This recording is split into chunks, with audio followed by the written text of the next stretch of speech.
Bonjour à toutes et à tous.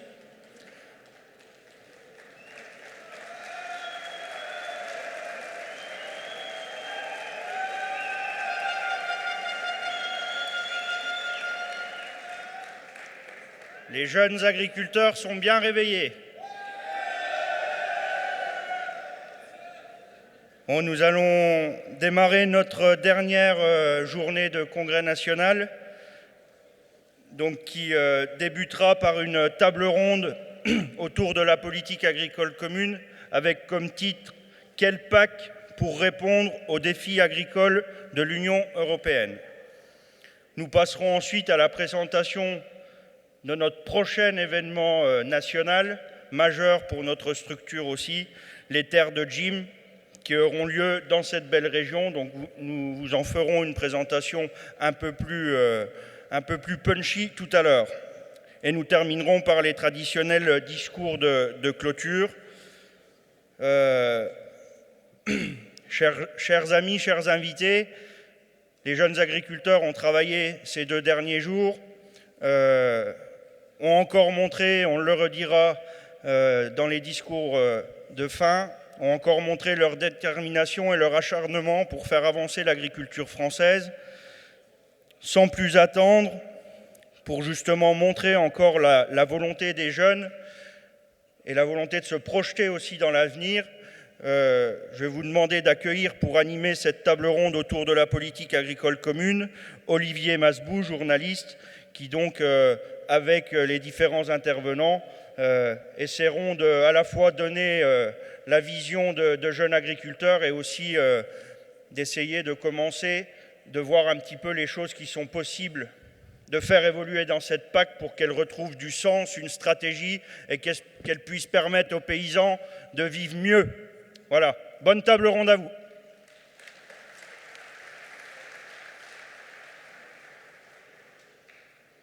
Merci Monsieur le Président. Bonjour à tous. Donc, comme vient de le dire Jérémy Deserre, nous entamons cette dernière journée de congrès avec une table ronde sur le thème de la PAC qui vient d'être précisée. Quelle PAC pour répondre aux défis agricoles de l'Union européenne? La politique agricole commune est censée être réformée pour 2020. Nous allons y revenir.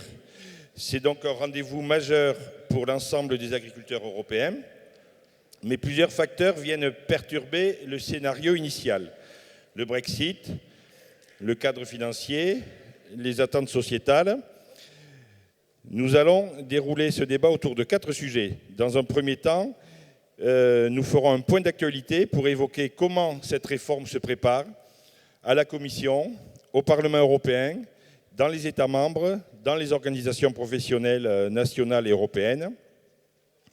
Quelles sont les forces en présence, les stratégies des uns et des autres, les divergences. Puis nous aborderons 3 sujets qui sont chers aux jeunes agriculteurs, à JA France, la définition de l'agriculteur actif, le renouvellement des générations et enfin la question du revenu au travers du prisme de la gestion des risques du système assurantiel dont vous avez longuement parlé hier. Enfin, nous garderons un moment d'échange avec vous pour débattre avec vous. Alors pour ces sujets, pour en discuter, vous avez invité, et j'accueille en votre nom, Éric Andrieux, qui est député au Parlement européen, membre du groupe social-démocrate et porte-parole de ce groupe à la Commission agricole du Parlement européen. Il arrive.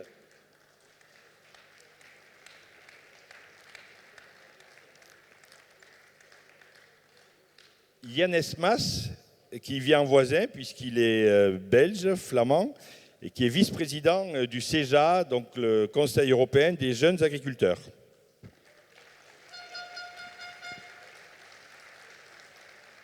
Luca, alors Yann, je n'ai pas vu où est-ce qu'était votre... Il est là, votre badge. Luca Gadoni, qui vient d'Italie, qui est de la branche jeune du Colderiti, qui est le principal syndicat agricole italien.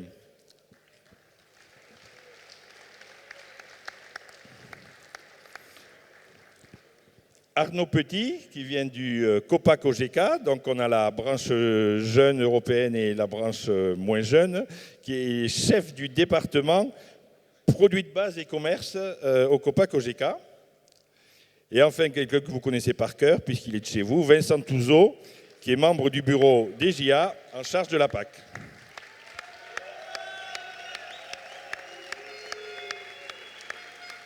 Ça, c'est plus facile de jouer à domicile. Et enfin, nous avons dans les coulisses Yann Nedelec, qui est aussi de JA. Comme il parle l'ensemble des langues de l'Union européenne, il va nous aider si nous avons des problèmes de compréhension entre nous. Alors, Arik Andrieux, j'ai envie de commencer avec vous. Donc, vous êtes parlementaire européen, vous siégez à la Commission agricole, vous êtes porte-parole de votre parti, du Parti socialiste européen pour les questions agricoles. Comment se prépare cette réforme de la PAC? Comment la voyez-vous? Quel est votre sentiment? Qu'est-ce qui se dit à Bruxelles et à Strasbourg et ailleurs? Merci. D'abord, merci au président Jérémy Deserre de l'invitation de participer à votre congrès et à l'honneur que vous me faites.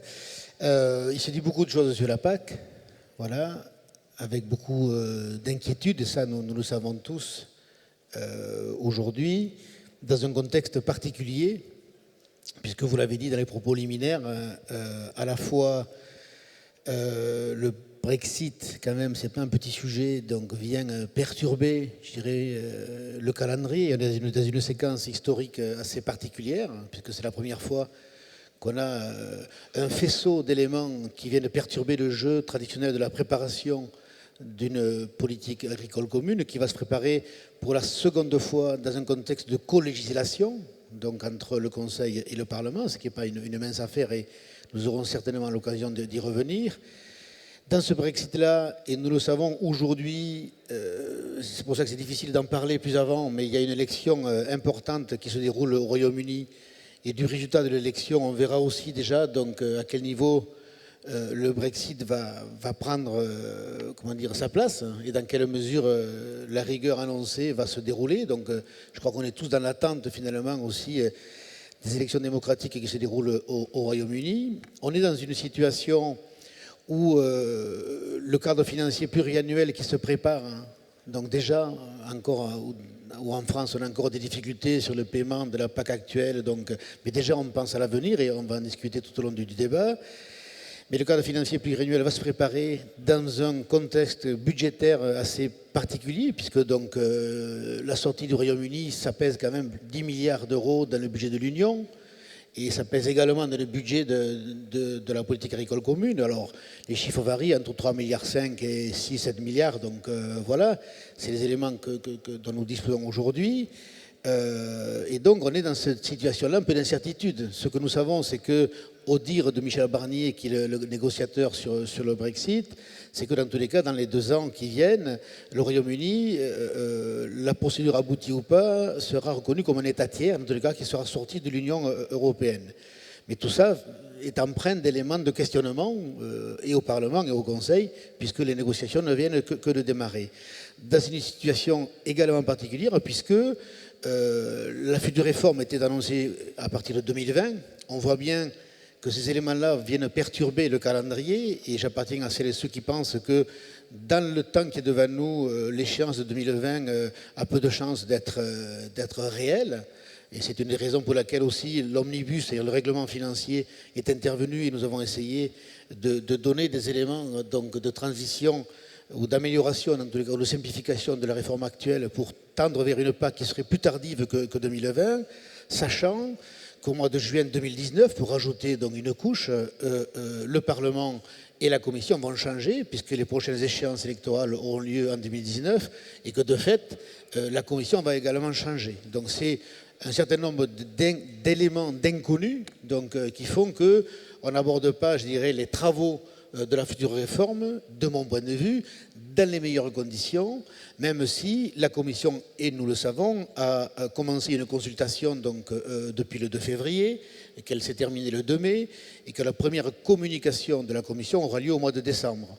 et que l'on sait aujourd'hui, dans un cadre de co-législateur, il faut 2 ans à minima pour mettre en place donc, la future réforme et 1 an de plus pour la mettre en œuvre de façon très concrète. Donc on est à 3 ans à partir de janvier 2018. Voilà un petit peu le cadre, je dirais, calendaire ou temporel qui est devant nous dans les perspectives de la future réforme.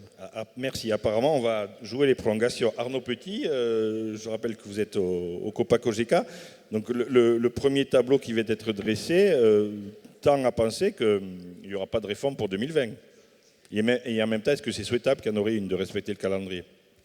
Alors, effectivement, aujourd'hui, je rajouterai un autre élément, c'est le processus de simplification de la politique agricole commune que le commissaire à l'agriculture avait lancé est un processus qui se retarde également, qui prend beaucoup plus de temps que prévu.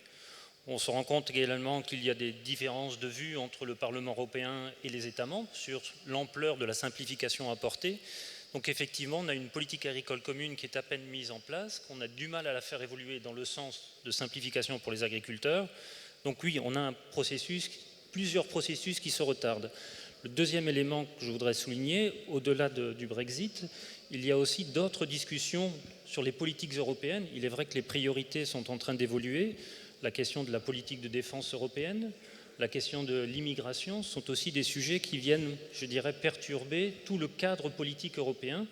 Et c'est vrai qu'aujourd'hui, est-ce qu'il faut se précipiter à se lancer dans une réforme alors que nous n'avons pas encore, je dirais, un cadre stabilisé sur les vraies priorités de l'Union européenne?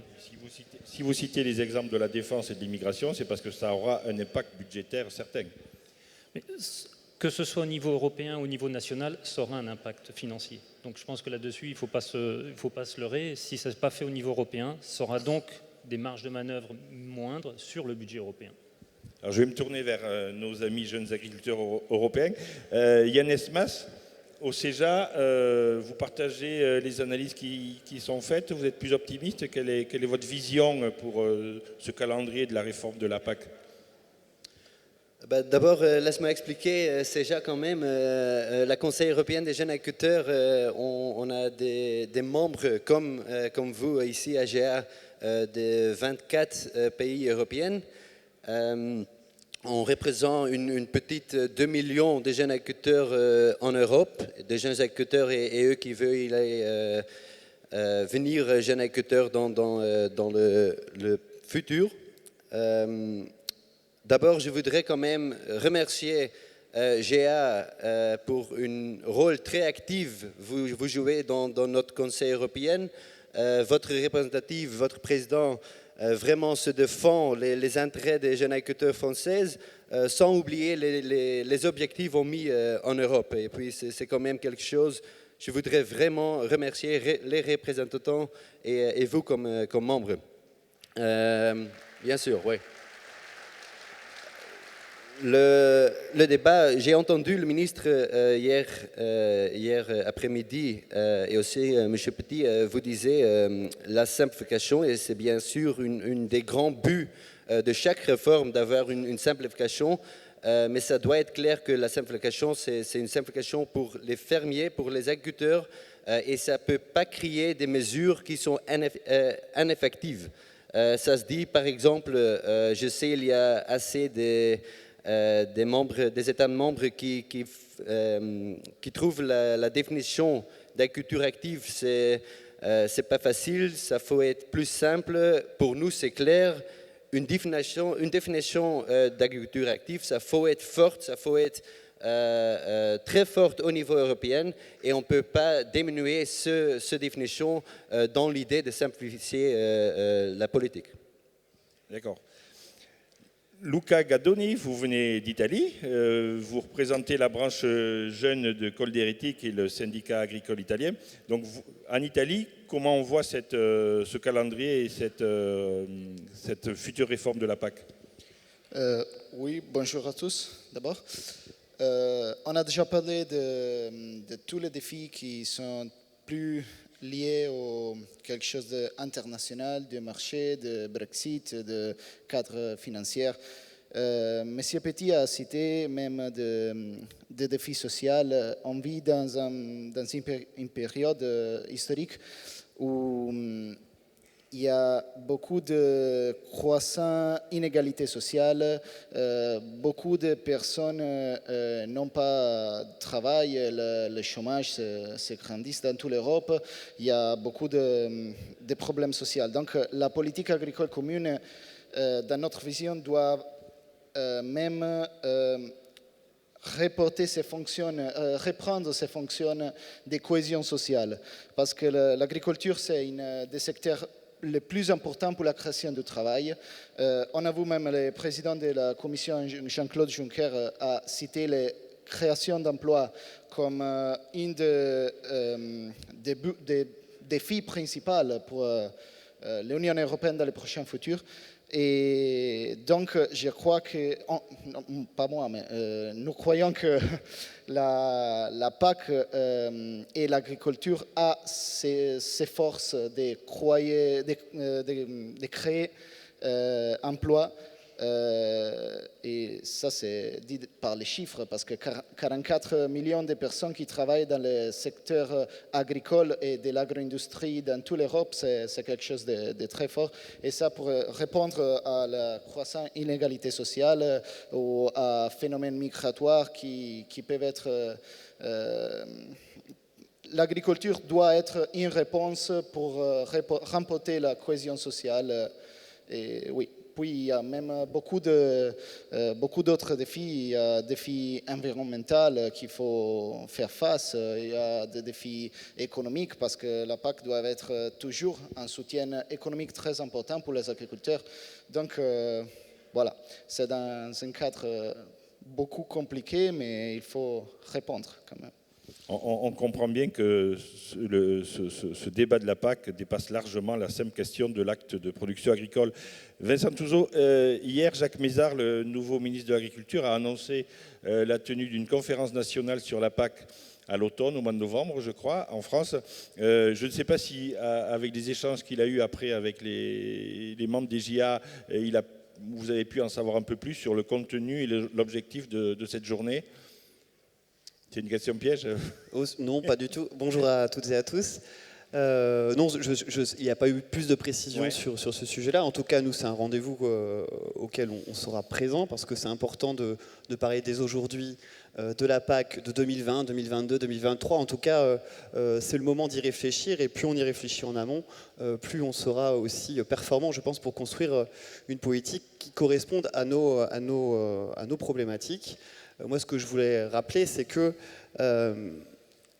on est aujourd'hui dans un contexte où on voit que la politique agricole actuelle ne permet pas aux agriculteurs d'évoluer dans un contexte favorable où on n'arrive pas à éviter les crises, on n'arrive pas à structurer d'une façon suffisante les filières. On a eu une petite avancée sur l'installation via le top-up jeune dans le premier pilier, ce n'est pas suffisant.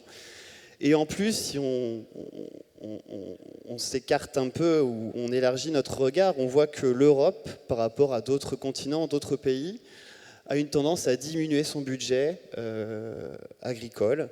La Chine, c'est plus 145% en 7 ans d'augmentation budgétaire. Les États-Unis, on est à plus 39%. L'Europe, on est à moins 20%.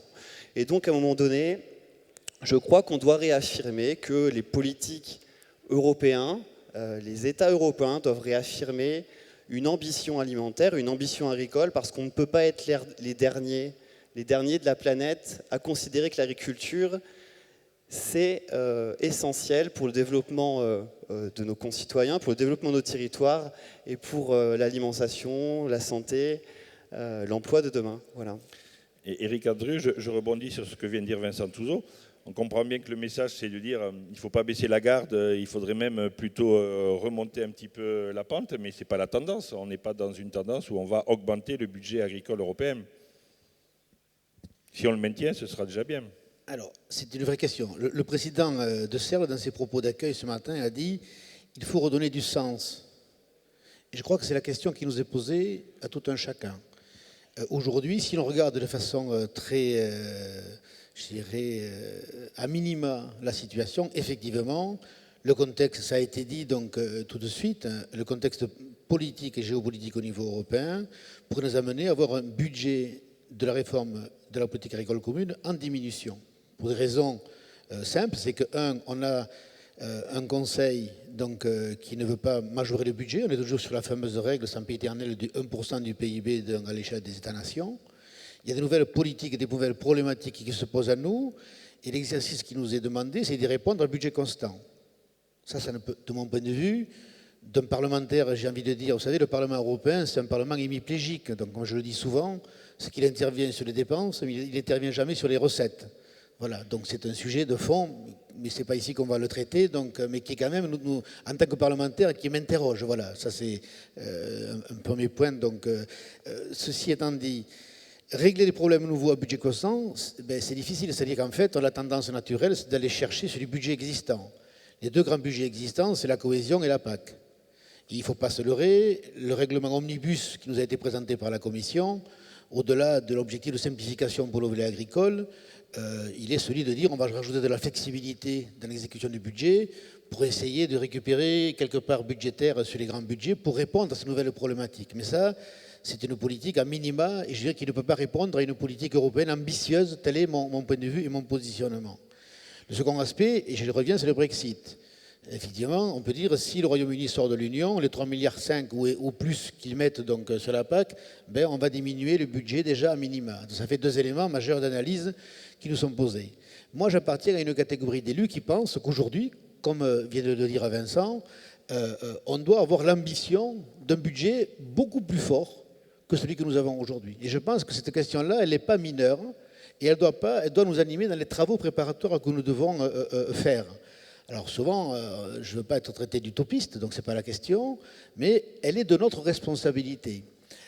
Au moment où sur l'ensemble des continents, et Vincent vient de le rappeler, il parlait des États-Unis, mais on peut regarder le Brésil, on peut regarder l'Inde, on peut regarder la Chine, tous les budgets sur tous les continents en matière de politique publique agricole sont majorés et augmentent considérablement. Le seul budget qui est en diminution, c'est le budget de la politique agricole communautaire à l'échelle du continent européen. Donc ça doit nous interroger. Pourquoi ? Et je pense qu'effectivement, il faut que l'on repense les fondamentaux d'une véritable politique publique communautaire qui prenne en considération les éléments que vous avez énoncés. Il faudra poser, je dirais, le socle d'une future politique et donc, je dirais, recréer le lien d'une stratégie d'alliance entre la politique agricole de production et la société au sens large. Est-ce que c'est des questions auxquelles nous ne pourrons pas déroger? Et je sais bien que le mouvement des jeunes agriculteurs fait partie des acteurs essentiels qui posent un certain nombre de problématiques qui, de mon point de vue, qui seront au cœur du débat de la future réforme. Est-ce que le secteur de l'économie et de l'agriculture est un secteur de l'économie comme un autre? Quelles sont les forces en présence au Parlement européen? Quelle est la tendance majoritaire ou est-ce qu'il y a une tendance majoritaire qui se dégage? Je peux pas. Ce que je peux dire, c'est que la structure des groupes politiques, des 8 groupes politiques au Parlement européen, est en pleine évolution. Il y a des logiques de groupe. C'est comment en France? Vous êtes d'accord? C'est comment en France, c'est plus compliqué. D'ailleurs, on va attendre le 18 juin, on verra ensuite. Donc, mais c'est un autre sujet. Donc voilà. Mais dans tous les cas, au Parlement européen, on est au moins là jusqu'à 2019. Il y a des logiques nouvelles qui prévalent. C'est-à-dire qu'on est des logiques de groupe, c'est une évidence. Mais il y a au sein même des groupes des approches de génération d'élus. Il y a une approche, je dirais, qui est plus repliée sur elle-même. Je ne citerai pas de nom, ce n'est pas l'objet. Donc, plus, je dirais, conservatrice, mais je ne veux pas dire au sens littéral du terme, c'est-à-dire d'un modèle qu'on conserve donc, et qui, à mon avis, n'a plus sa place dans le modèle en devenir, si ce n'est qu'on va sécher le modèle agricole et l'aide publique ne sera pas à la hauteur de nos ambitions. Et puis, il y a des éléments des députés européens, et ça transcende l'ensemble des groupes, qui sont plus sur la question d'une agriculture, je dirais, adaptée à une modernité du siècle dans lequel nous sommes. C'est-à-dire que les questions du lien entre la production et la santé, ça vient d'être dit, est une question qui est posée de façon récurrente. La question du lien entre la production et le milieu, c'est-à-dire on est dans le monde du vivant, donc voilà, c'est pas un secret pour personne, le lien de l'agronomie, le lien de l'environnement, du sol, de l'air, de l'eau, sont aussi des éléments qu'il nous faudra prendre en compte dans le devenir. La question du lien entre la production et la territorialisation de l'agriculture, c'est-à-dire l'objectif d'une ruralité vivante, donc est-ce qu'on veut une ruralité vivante demain ou pas, ça va induire des modèles et des positionnements en termes d'orientation politique pour le devenir de la future réforme, et du coup en termes termes d'instrumentation et de moyens. Et si nous sommes en capacité de produire, c'est mon sentiment, à l'état des débats, des véritables orientations d'ordre politique au sein de la dimension de la place de l'agriculture dans la société, je pense qu'on est en responsabilité d'exiger des moyens publics complémentaires. Si l'on n'est pas en capacité de réorienter et d'affecter donc des moyens à des politiques publiques réelles qui soient en phase avec la société, nous aurons des difficultés, dans ce cadre budgétaire restreint que je viens d'évoquer, de défendre le budget de la PAC pour la PAC de l'après 2020. Donc nous sommes dans une situation de co-responsabilité, c'est-à-dire le secteur à l'échelle européenne et les élus que nous sommes donc, au sein du Parlement, pour pouvoir poser le socle d'une réflexion donc, qui exige qu'une politique publique agricole, donc aujourd'hui, elle nécessite de véritables moyens pour pouvoir répondre aux exigences de la société. Donc tout n'est pas forcément perdu par rapport à cette histoire de budget. Arnaud Petit, vous avez un avis sur ce point de votre observatoire au COPA-COGECA? Concernant le sens de la PAC, pour poursuivre les propos de M. Andrieux, je dirais qu'au sein du COPA-COGECA, on a identifié 4 sujets importants. Derrière la question de la simplification, c'est quelque part redonner plus de responsabilité à l'agriculteur dans tous les choix qu'il doit faire dans ses pratiques agricoles. Effectivement, on est arrivé aujourd'hui à un stade où la politique agricole commune décide trop à la place de l'agriculteur ce qu'il doit faire ou ne pas faire. Il faut redonner un sens de la responsabilité de l'acteur agriculteur. Le deuxième sujet important est aussi de réconcilier production et environnement. Aujourd'hui, à Bruxelles, on est encore trop dans une logique d'opposition. On voit sur le débat sur les zones d'intérêt écologique et l'utilisation de produits de protection des plantes. On veut opposer les systèmes, alors qu'il y a tout à fait de la marge de manœuvre pour avancer et trouver des systèmes gagnant-gagnant. Le troisième sujet, c'est la question de la volatilité. Alors c'est vrai qu'aujourd'hui, et à fort titre, la PAC n'a pas pu apporter des réponses suffisantes suite à l'embargo russe, suite à la volatilité sur les différents marchés. C'est vrai que cette politique agricole commune n'est pas adaptée pour répondre à ces grands enjeux, et ce sont des enjeux forts que l'on aura certainement à faire face également dans le cadre du Brexit par la suite. Et donc, il faut effectivement réfléchir sur cette question de la volatilité, mais il ne faut pas s'arrêter uniquement à la question de la volatilité, gestion des risques. Il faut parler aussi d'un sujet que vous avez souligné, qui est l'organisation des filières. Je pense qu'aujourd'hui, le secteur agricole européen dans son ensemble perd encore trop de valeur ajoutée au profit des autres opérateurs dans la chaîne alimentaire. Et ça aussi, la politique agricole commune peut apporter des réponses. Donc on doit continuer à travailler sur ce sujet. Donc voilà, je dirais, les 3-4 éléments principaux où, au sein des organisations membres, on souhaite redonner du sens à cette prochaine politique agricole commune. Bien, merci. On peut applaudir. Merci. On va rester là pour ce premier tour de table et ces propos liminaires. Si vous avez des questions, mettez-les bien de côté et on prendra un bon moment d'échange avec la salle à la fin de ce débat. On va rentrer dans le vif de nos questions. Et première question... Premier sujet que les JA souhaitent aborder, c'est celui du statut de l'agriculteur actif. Vincent, je vous propose de rappeler pour nos invités au moins la position des JA là-dessus. Et puis après, on donnera la parole et on fera réagir nos amis européens. C'est une position qui est issue de nos idées fondatrices, nos idées que nous défendons par rapport au modèle agricole de type familial que nous souhaitons préserver, que nous souhaitons se voir développer. Et donc la clé, c'est de baser des politiques sur les hommes et les femmes qui font l'agriculture dans nos territoires. Et que du coup, la question de la définition de l'actif agricole, alors au niveau français puis au niveau européen, elle est essentielle pour nous. Quand on définit un actif agricole, on est capable de cibler des aides d'une façon pertinente. On est capable d'exclure des gens, des systèmes des politiques agricoles qui ne tirent pas une majorité de leurs revenus du métier d'agriculteur, qui ne passent pas de temps de travail sur leur exploitation ou qui simplement sont à la retraite, touchent une pension mais continuent quand même d'exercer ou de toucher des aides PAC. Donc pour nous c'est important, ça nous permet de lier aussi une politique européenne, de la lier fortement à l'emploi, au territoire. Et je pense que c'est important aussi d'avoir en tête que derrière une politique agricole, il y a aussi la ruralité, le maintien de dynamisme dans nos campagnes, et puis la capacité que les hommes et les femmes qui sont à la tête des exploitations agricoles, qui continuent de les diriger, qui continuent d'innover au sein de ces exploitations, permettent aussi, ou permettront à l'agriculture de relever les défis de demain en ayant cette capacité d'adaptation, cette capacité d'innovation, en préservant aussi toute la diversité des productions agricoles que pour l'avoir sur les territoires. Et je pense que c'est important qu'on réfléchisse d'abord aux hommes et puis ensuite aux outils. Voilà.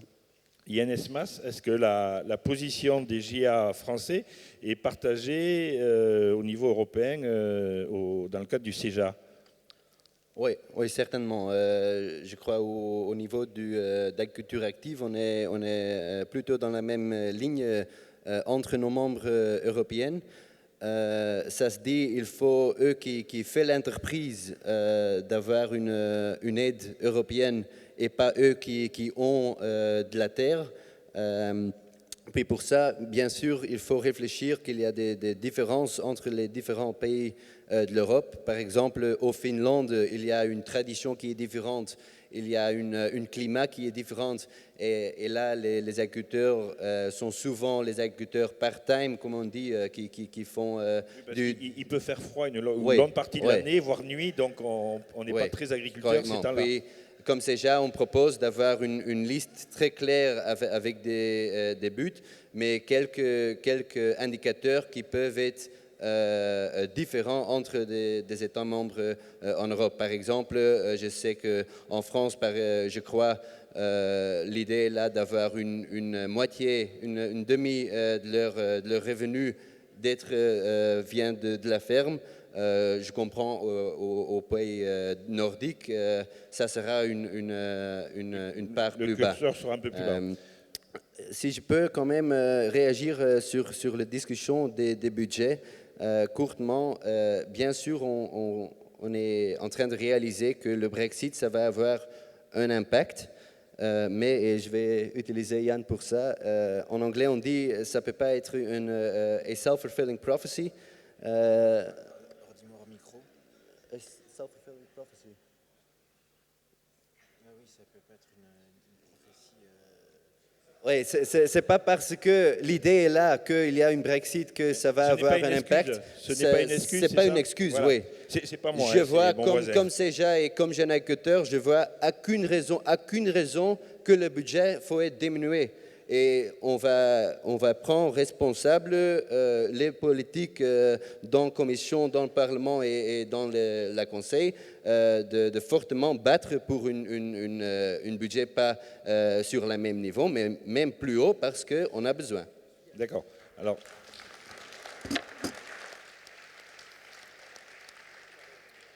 Donc tout le monde a compris puisque les applaudissements étaient nourris. Donc le Brexit ne doit pas être une excuse pour diminuer le budget de la PAC.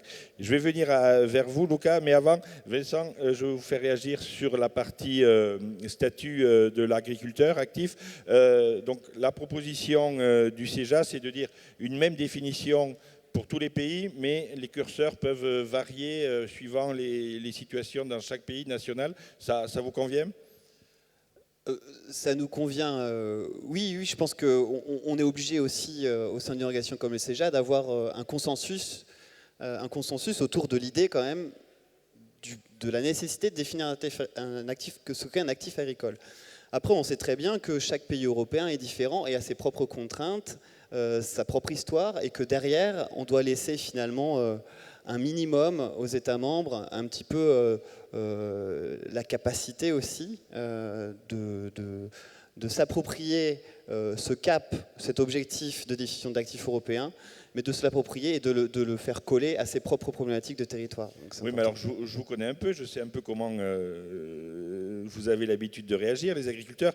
On va avoir un cadre commun, puis des curseurs, des définitions un peu particulières dans chaque pays. Et donc, dans quelques années, si ça avait lieu, on crierait à la distorsion de concurrence parce que tel pays a pris cette position et pas tel autre. Oui, je pense que les distorsions de concurrence, elles sont d'abord sur bien d'autres domaines. Enfin, on pourrait en parler, mais je pense qu'il y a derrière, on parle de la politique agricole, mais finalement, il y a aussi, et je pense que le CEJA porte aussi la même idée que nous, sur l'Europe, c'est une stratégie européenne, c'est que fait-on de l'harmonisation sociale, de l'harmonisation environnementale, de plein de choses, et que la construction européenne, elle doit continuer de se faire, et se faire en parallèle d'une politique agricole aussi ambitieuse.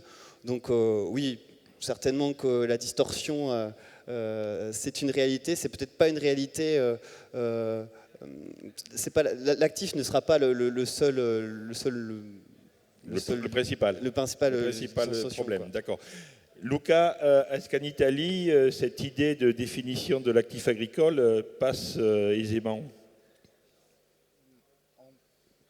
Ça va venir. Ok.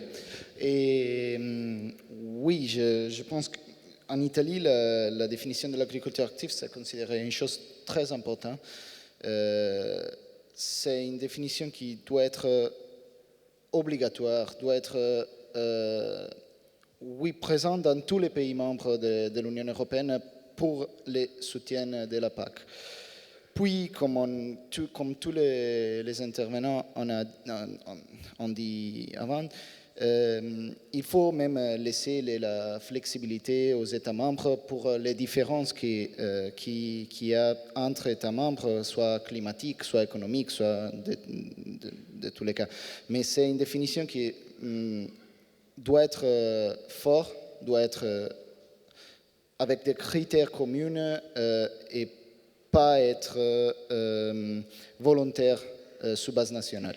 Mais par exemple, sur l'idée d'exclure les retraités des soutiens communautaires, je crois qu'en Italie, c'est en Italie, c'est un cas de tout différent, ça, parce que c'est une question qui, pour nous, ne doit pas rentrer dans la politique agricole commune, parce que c'est une question de fiscalité. Et en Italie, il y a un système d'impôt totalement différent d'autres pays dans ces cas, parce que le soutien de la PAC ne rentre pas dans le calcul des revenus. Donc, c'est quelque chose complètement différent et donc ne va pas composer toute la question de sécurité sociale pour les retraites. Donc, pour nous, ça, ce n'est pas un discours... Parce qu'il n'y a pas une égalité de fiscalité dans une fiscalité commune. Jusqu'à quand il n'y a pas une fiscalité commune dans l'Union européenne, on ne peut pas traiter cet argument. Mais quand même, la définition de l'actif doit être importante, pas seulement pour le soutien de la PAC, mais même pour implémenter toutes ces mesures qui peuvent être importantes pour les agriculteurs. Donc, je pense à exemption de la fiscalité, à politique d'accès au crédit, accès à la terre, qui ne doit pas forcément rentrer dans la PAC. Donc, la définition d'actif, ce n'est pas seulement important pour les politiques agricoles, mais pour tous les mondes du soutien qui peuvent arriver aux agriculteurs, qui doit être seulement pour qui vivent d'agriculture. D'accord, donc une définition de l'actif, pas uniquement pour réserver les aides PAC, mais aussi pour tout l'environnement, tous les mécanismes qui permettent aux agriculteurs d'exercer leur activité. Arnaud Petit, je rappelle que vous représentez le COPA-COGECA, donc les anciens jeunes. Est-ce que cette vision des jeunes agriculteurs européens et français est partagée ou c'est quelque chose que vous voyez comme une lubie de jeunes encore? Non, tout d'abord, il faut... Je dis vous, c'est le COPA. Hein. Bien évidemment, et merci pour le coup de vue en même temps au passage, mais ce que je voudrais dire tout d'abord, c'est que ce sujet d'agriculteur actif a déjà été abordé dans la PAC actuelle. Et le sujet principal à l'époque était ce qu'on appellerait en français, de faire la traduction simple, des agriculteurs SOFA. C'était d'éviter qu'effectivement des entreprises comme des aéroports, par exemple, puissent avoir accès à des systèmes de paiement direct pour l'entretien de leur grande superficie. Sur l'hectare. Exactement. Donc ça, je dirais que la politique agricole commune aujourd'hui répond et permet d'éviter cela. Ensuite, on rentre plus dans un débat effectivement sur ce qu'est un agriculteur actif. Et aujourd'hui, moi, dans ce débat, je pense aussi à tous les agriculteurs des pays de l'Est qui nous ont rejoints en 2004-2007, où on sait quand même qu'on a à peu près 4 à 5 millions d'exploitants agricoles que l'on appelle pudiquement semi-subsistance. Ce sont en fait des personnes qui sont retournées à la terre comme moyen de sécurité sociale. Il faut être clair et net sur leur situation économique. Donc je veux dire qu'il faudra aussi traiter, si on veut avoir ce débat au niveau européen à Bruxelles, il faudra aussi traiter cette question de l'activité agricole en tant que, je dirais, moyen de subsistance pour encore un grand nombre d'agriculteurs. C'est-à-dire presque de l'autarcie, quoi. Oui, oui, tout à fait. Ce sont des gens qui n'ont plus d'emploi et c'était le retour à la terre était pour eux le seul moyen, puisqu'il n'y a pas de système de sécurité sociale, donc présent. Donc ça, c'est le premier point. Je pense que le deuxième point qu'il ne faut pas perdre de vue dans la réforme de la PAC, aujourd'hui, la politique agricole commune, elle est faite bien sûr pour les agriculteurs, mais elle est aussi cautionnée par 100% des citoyens européens. Et donc je pense qu'il faut faire aussi attention à ce débat sur les agriculteurs actifs, sur la question de retraités ou pas. La PAC est soutenue par les citoyens européens. Oui, la commission, la DG Agriculture a fait faire une enquête par enquête d'opinion, donc les citoyens dans la rue, je dirais, hein.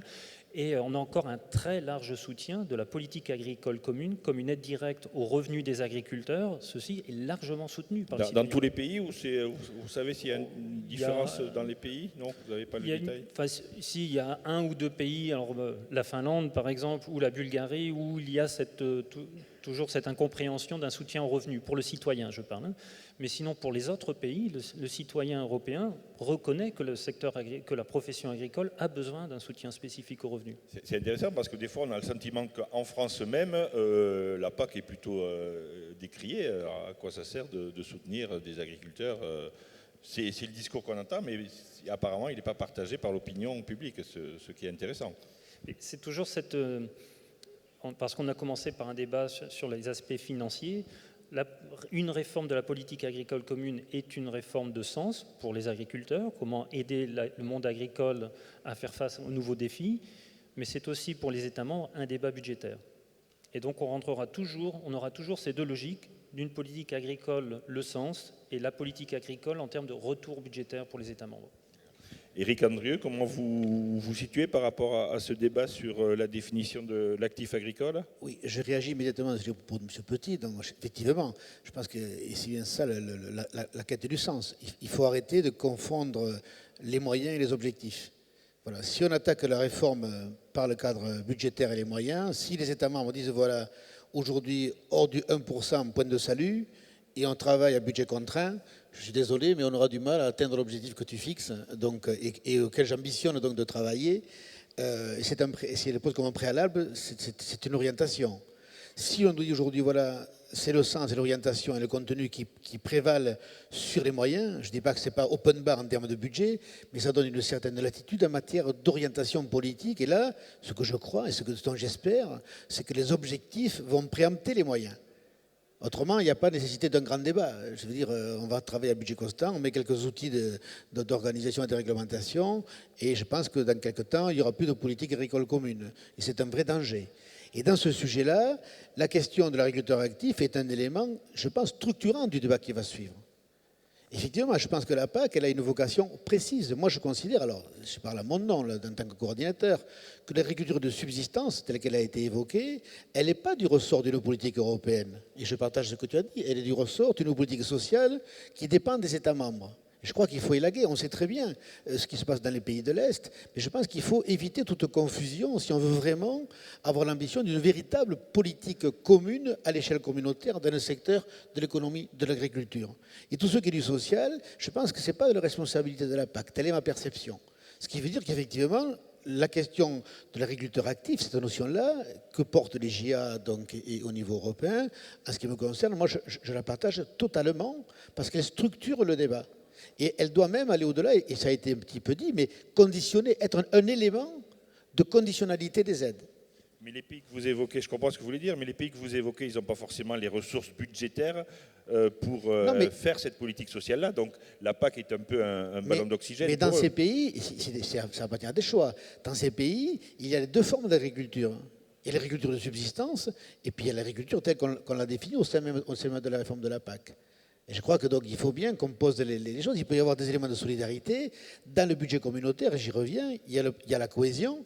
donc qui peut répondre en termes de moyens. Donc, hein, c'est pour ça que la perméabilité des budgets, ça doit nous interroger. D'ailleurs, l'approche multifonds, c'est un autre sujet, mais qui s'est développée depuis le traité de Lisbonne, doit aussi mettre à plat la perspective de nos futures politiques publiques. Mais si on veut parler de l'avenir de nos politiques agricoles, je pense qu'il faut en préalable définir ce qu'on met derrière les termes agricoles. Et moi, je fais partie, alors je ne dis pas que j'ai la vérité, je dis aujourd'hui, en termes budgétaires, on ne peut pas ne pas s'interroger sur ces visions-là. Donc je crois qu'il faut que ce soit sur le développement de politiques agricoles liées au territoire. Et l'actif, quand je dis qu'il doit conditionner, c'est qu'effectivement, ça repose la question de ce que j'évoquais en préalable de ruralité vivante. Effectivement, je pense que c'est un des éléments, ce n'est pas le seul, des critères de conditionnalité des aides publiques dans le cadre de la PAC, parce que la question de l'emploi sur le territoire, qui va nous amener tout à l'heure à parler d'agriculture familiale ou de modèles qu'on doit accompagner ou privilégier plus que d'autres, je pense que le secteur de la PME ou de l'agriculture familiale, et ça je l'ai évoqué dans mon rapport sur la PAC et l'emploi, je fais une petite parenthèse, dans le rapport que j'ai commis sur la PAC et l'emploi, en 54 ans de politique agricole commune, aucune évaluation n'avait été faite entre le rapport entre les politiques publiques agricoles et l'emploi généré sur les territoires. C'est quand même assez paradoxal, je dirais, au moment où une de nos 10 priorités dans le budget, dans les orientations de l'Union européenne, la priorité numéro 1 est le développement de l'activité et de l'emploi à l'échelle de l'Union. Et on a 40% de notre budget qui ne traiterait pas de l'emploi. Je pense qu'il faut lever ces paradoxes-là, il faut mettre en concordance les objectifs politiques et les moyens que nous mettons en œuvre. Et c'est là que la PAC va gagner en légitimité, je le crois. Donc c'est un des éléments de la légitimité de la future réforme sur laquelle je crois que nous devons mener le combat si on veut que les enveloppes progressent. Et cette question-là n'est pas une question mineure, ce n'est pas un artifice, pour moi, l'actif, parce que c'est un élément structurant du débat à venir. Donc vous avez le soutien au moins d'un parlementaire européen. Vous voulez réagir, Arnaud Petit ?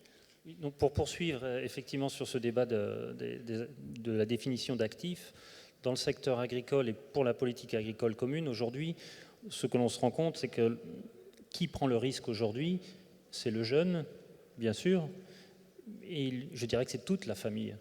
Parce que l'exploitation familiale, comme vous l'avez souligné, tout compte fait, le retour sur investissement, c'est en moyenne 20-25 ans dans l'agriculture. Donc la question aujourd'hui, ce n'est pas ni la question du papa ou de la maman, ou du fils qui reprend l'exploitation, c'est sur une famille entière. Et je pense qu'aujourd'hui, c'est ça qu'il faut vraiment voir dans le cadre de la politique agricole commune, prendre l'entrée, je dirais, agriculteur actif n'est qu'une partie de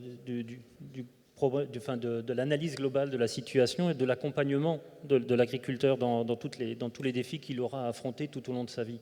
Donc c'est pour cela que nous, effectivement, au sein du COPA-COGECA, nos organisations membres pensent que ce qui a été fait à Bruxelles a permis déjà d'éliminer un certain nombre d'abus qui étaient constatés. Et aujourd'hui, la question est plutôt sur l'investissement et plutôt sur l'accompagnement au sein des filières, où on pourra permettre effectivement aux jeunes qui s'installent de pouvoir d'être sûr de pouvoir être actif pendant les 20 à 25 années où il a fait un investissement important. Je me tourne vers tout le monde. On a une idée, on va dire en pourcentage, sur la part du budget qui serait concernée par cette politique agricole qui irait vers des agriculteurs non actifs à plein temps ou à 50%. Non, personne n'est capable de répondre à cette question. C'est une question ouverte, oui. Oui, allez-y. Il n'y a pas de chiffres, mais si on prend les détracteurs des paiements directs, ils ont toujours dit que 20% des agriculteurs, qui étaient supposés être les plus actifs, touchaient 80% des aides. Donc je dirais qu'a fortiori, si on parle de ces problèmes, on est en train de parler de 20% des aides directes. Donc on doit aller un peu plus dans le détail. 20%, voilà. D'accord, merci. Vincent, ça vous convient ce que vous venez d'entendre sur cette question de l'agriculteur actif ? On voit qu'il y a les curseurs, mais il y a aussi des questions sociales, il y a des vraies différences en pays. Le sujet ne va pas être simple à porter. Le sujet n'est pas simple. Je voulais revenir sur le fait que les citoyens européens soutiennent ou pas, c'est un débat, la politique agricole. En tout cas, lorsqu'on la rend plus lisible, et je pense que le fait de porter une politique agricole sur l'actif, ça rend aussi cette politique économique plus lisible, je pense, par rapport à nos citoyens, où finalement on va aider des hommes sur des territoires pour une fonction qu'ils ont, donc les aider pour faire et non pas pour être. Je pense que c'est important aussi de le préciser, et que derrière, nous, ce que l'on propose aussi, et je pense que c'est une condition pour avancer sur le sujet, c'est que l'on fasse des pactes alimentaires, c'est-à-dire qu'on arrive à avoir une ambition politique française, européenne, en disant on réunit le citoyen, le consommateur, l'agriculteur, et puis la collectivité locale, l'État et l'Europe, pour dire voilà, quel est le projet agricole qu'on mène, le projet alimentaire, sur quoi on le base. Et il nous semble que dans ce contexte, dans le contexte dans lequel on est, le baser sur l'actif agricole, sur les hommes et les femmes de notre territoire, c'est assez cohérent. Merci. Yad, vous voulez ajouter quelque chose sur cette question? Le but d'avoir une très claire définition d'agriculture active, c'est si on évolue, où aujourd'hui on a une plus grande partie des supports qui est dans un paiement direct basé sur des hectares. C'est trop facile pour quelqu'un qui est retraite, quelqu'un qui a de la terre, quelqu'un qui est, ou des NGO, de dire, OK, on fait quelque chose, on ne fait rien, mais on fait quelque chose assez sur les terres pour garder les revenus du PAC. Et c'est ça qui est la faute fondeur là. Certainement, s'il y a une évolution vers l'inverdissement, vers les mesures environnementales, oui, ça sera plus facile de faire rien. Et on peut pas créer un système dans lequel les gens sont aidés à faire rien. Puis il faut qu'on aide eux qui sont actifs. Et c'est bien sûr avec une claire définition d'agriculture active, mais aussi avec une évolution. Et je vois que les propos de GA Vala, les propos de CGA aussi, une évolution des mesures qui vont déjà à l'activité. Puis avec une risk management, vous comprenez, oui, des outils qui supportent une activité par définition. Et là, il n'y a pas une question. Par exemple, un support pour l'investissement, il faut quand même faire un investissement avant d'avoir l'aide là. Puis là, on va vraiment aider eux qui font une activité sur leur ferme. Alors gardez le micro parce qu'on va passer au thème suivant qui est un thème cher au JA en France et en Europe et même à tout le monde, qui est celui du renouvellement des générations. Hier, Jacques Mézard rappelait que le nombre d'agriculteurs du JA en Europe, c'était 6%. En France, on est un peu au-dessus de cette moyenne. Mais comment le CEJA voit cette question du renouvellement des générations et quels sont les moyens à mettre en œuvre dans la PAC pour faciliter l'accès au foncier? Est-ce qu'il faut réserver ou majorer des aides pour les jeunes agriculteurs? Quelles sont les politiques que vous voudriez voir mises en œuvre pour faciliter l'installation et l'arrivée des jeunes agriculteurs en Europe? Ouais. Bien, aussi, en Europe, il y a une moitié de 7% et demi des agriculteurs qui sont plus jeunes que 40 ans. Mais bon, j'entends chaque ministre d'Agriculture en Europe, j'entends le commissaire, j'entends presque chaque membre du Parlement européen qui dit la renouvellement... la nouvelle génération, on a besoin de ça dans l'agriculture. C'est quelque chose, les jeunes agriculteurs a déjà disait il y a vingtaine ans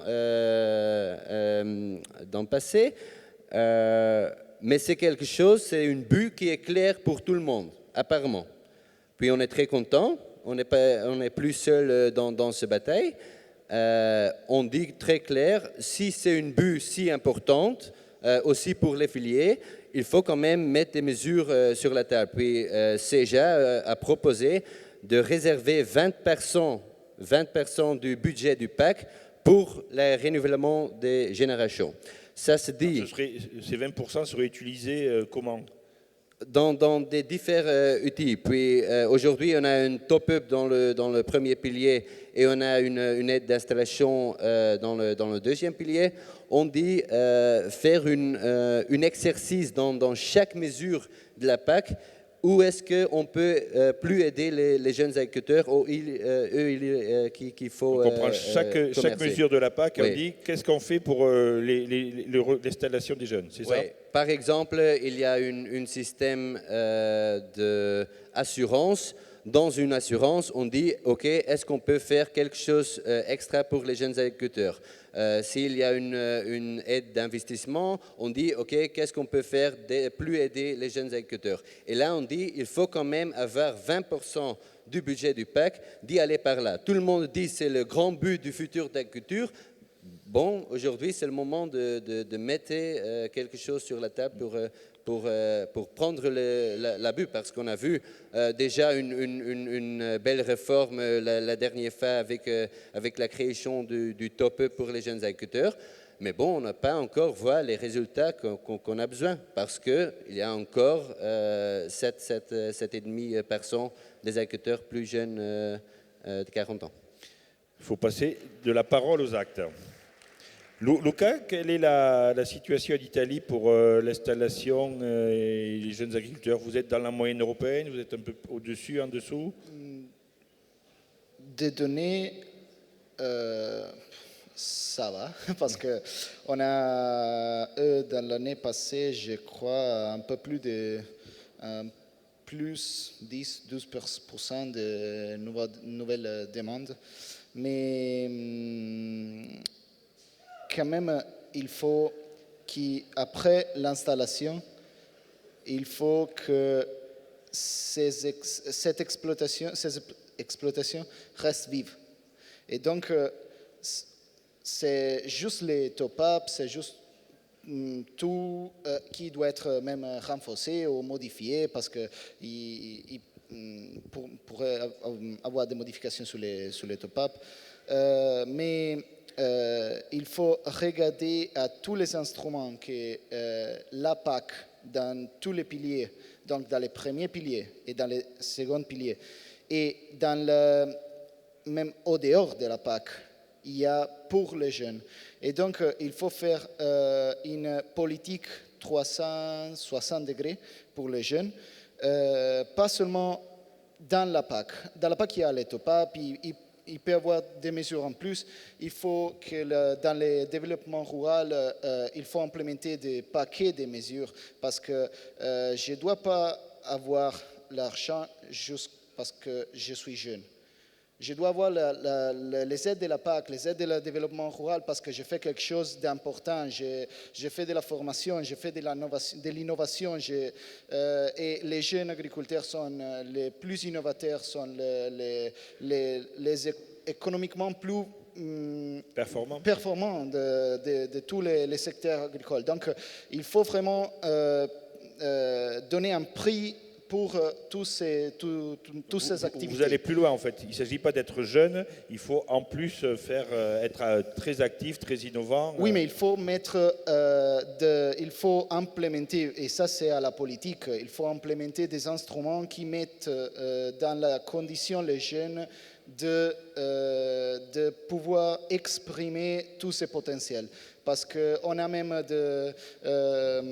on a des instruments au dehors, donc on a dit avec toutes les exemptions pour les impôts qui peuvent être des instruments adjonctifs dans les premières années d'une entreprise, d'une exploitation agricole, pour faire face aux risques des premières années. Il peut y avoir des instruments qui aident l'accès à la terre. Donc, en Italie, on est en train de faire des choses comme ça, avec la réduction des impôts pour tous les agriculteurs, mais en plus pour les jeunes. On a fait Il y a déjà des politiques nationales. En plus oui, mais c'est tout à 360 degrés, la politique européenne et nationale après, qui doivent aider les jeunes dans la PAC et au dehors de la PAC. Donc c'est seulement la PAC qui doit être concernée, et on doit regarder à toutes les possibilités que la politique européenne et les financements européens offrent aux jeunes européens.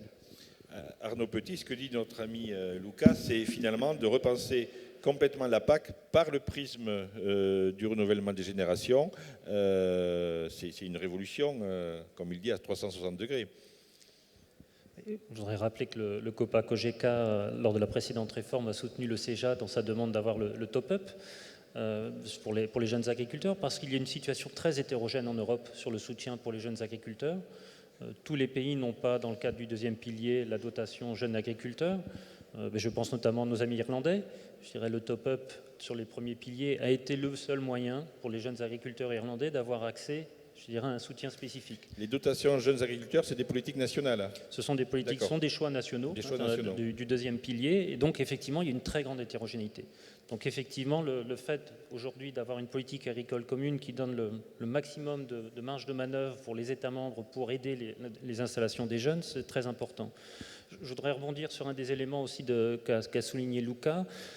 On se rend compte qu'aujourd'hui, pour l'accompagnement des jeunes, et je dirais aujourd'hui la question de l'échange entre les jeunes agriculteurs, essayer d'aller voir ce qui se passe ailleurs, il n'y a pas d'outils dans le cadre de la politique agricole commune. On en a fait l'expérience avec une sorte d'Erasmus agricole, c'est ça? D'Erasmus, aujourd'hui il existe une fondation qui est assez active qui s'appelle la bourse Nuffield, qui permet aux jeunes agriculteurs de pouvoir aller autour du monde et pouvoir essayer d'expérimenter, de voir concrètement leur modèle qu'ils ont en tête. Et ça, c'est privé?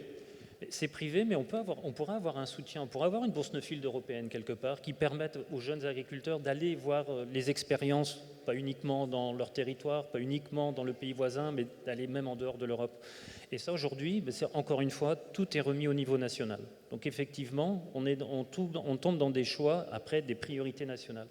Donc on a effectivement un certain nombre d'éléments qu'on pourrait tout à fait revoir pour qu'ils deviennent un peu dans le panier de manière obligatoire au niveau national, en fait, et qu'il n'y ait pas ce choix et cette hétérogénéité. Je pense que ce serait très important. Donc, Éric Andrieu, ce qu'on constate, c'est finalement que la politique d'installation est plutôt nationale qu'européenne. Donc, ce que voudraient les jeunes agriculteurs, c'est qu'il y ait une vraie politique agricole, jeune agriculteur européen. Et puis, je veux bien que vous rebondissiez sur l'idée d'un Erasmus agricole.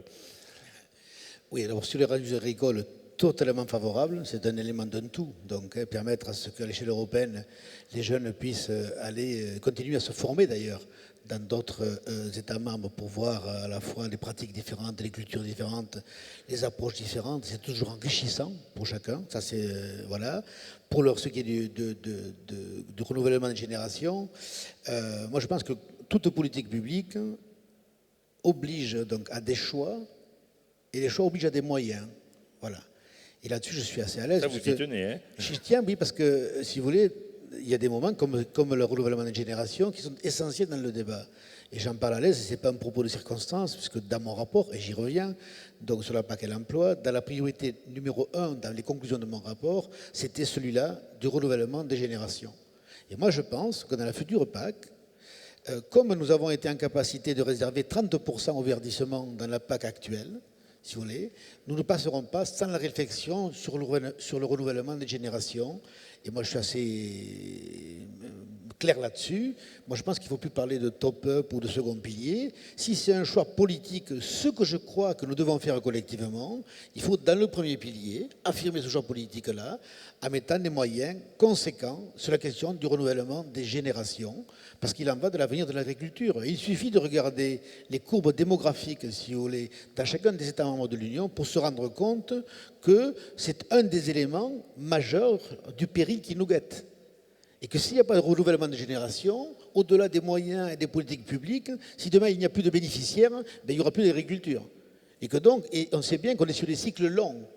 Et que c'est maintenant qu'il faut, c'est mon point de vue une fois de plus, dans tous les cas qui est affirmé au regard d'une lecture et d'un travail de fond et d'analyse, donc hein, c'est un sujet qui va devoir animer les débats sur la future réforme. Donc moi je suis assez clair là-dessus, mais ça, pour le coup, ça c'est ma position, donc, hein, mais qui commence à être partagée au sein du Parlement, sur la question du renouvellement des générations et des aides. Alors ça veut dire qu'il n'y a pas que les aides européennes, hein, et ça se couple, Lucas le disait, il y a une succession d'aides, on ne va pas rentrer dans le détail, mais les politiques nationales doivent accompagner la question d'une fiscalisation donc, ou d'un lissage, dans tous les cas, telle qu'elle est demandée aujourd'hui, me paraît être un des éléments d'un tout donc à prendre en considération. La question du rapport au foncier, après on va rentrer dans la boîte à outils, est aussi importante dans ces éléments-là. Mais déjà, affirmer politiquement cette problématique-là en y mettant les moyens me semble un préalable par rapport à la future réforme. Vincent, si on comprend bien, il faut européaniser la politique d'installation des jeunes agriculteurs, qui est très nationale actuellement. Oui, européanisé. Enfin, moi, on est complètement d'accord avec le CEJA sur ce sujet. Et sur cette ambition qui est portée, on la salue d'ailleurs, parce que je pense que revendiquer aujourd'hui 20% du premier pilier, c'est ce qui est écrit dans la position du CEJA, consacré à l'installation des jeunes, c'est quand même une ambition importante qui mérite de fixer un cap fort, et je pense que c'est bien de le faire. Et je crois qu'on doit aussi avoir une approche entre ce qui est structurant dans une politique agricole, donc la question de l'actif agricole, qui amène derrière la question aussi du foncier. Le foncier captif, le foncier inaccessible, le travail à façon, c'est aussi, je crois qu'on doit faire des politiques structurantes pour régler ces problèmes-là, et ensuite un accompagnement à l'investissement, des mesures qui facilitent l'accès aux différents outils économiques aux jeunes agriculteurs, des accès facilités, des aides supplémentaires, etc. Nous, on conditionne finalement l'ensemble des aides au fait qu'ils prennent en compte le renouvellement de génération d'agriculteurs et que l'accès aux différents outils que proposera la PAC de demain soit facilité pour les jeunes. Yannès, les pays qui n'ont pas de politique d'installation ou peu, comment ils réagissent par rapport à cette ambition de réserver une partie significative des aides communautaires aux jeunes agriculteurs? Comment ils réagissent, ouais. Ils sont favorables ou ils se disent c'est pas notre problème, après tout, chacun se débrouille?